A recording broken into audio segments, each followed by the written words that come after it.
what do you make of the disconnect between the perception of the economy right now and the reality of the economy?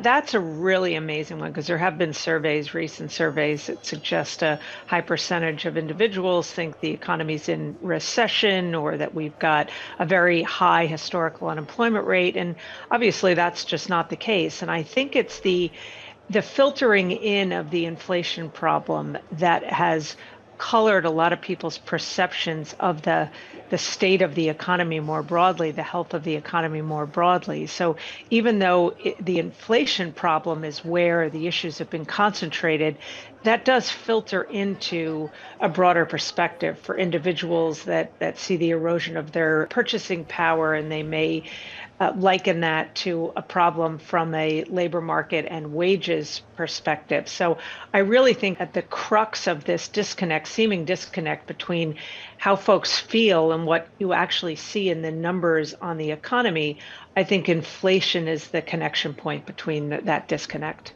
And do you see inflation softening? And if so, will that help correct this disconnect? Well, it has softened in many areas. The problem right now is if you look at inflation metrics, whether it's CPI or PCE, which is the Fed's preferred metric, and you break out the components of those indexes into two somewhat basic categories: discretionary and non-discretionary.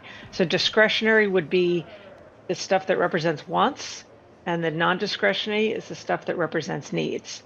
And in the case of CPI, you look at the non-discretionary, the needs categories, things like healthcare and home insurance or auto insurance.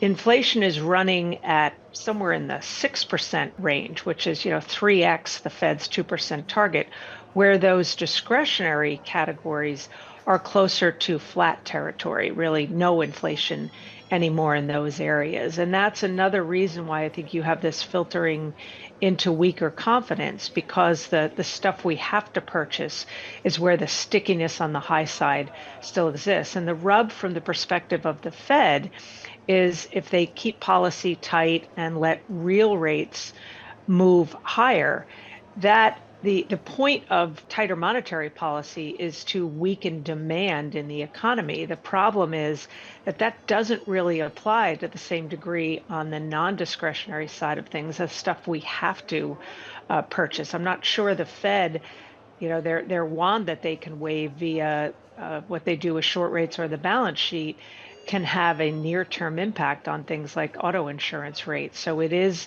a bit of a pickle right now for the Fed in trying to tackle that.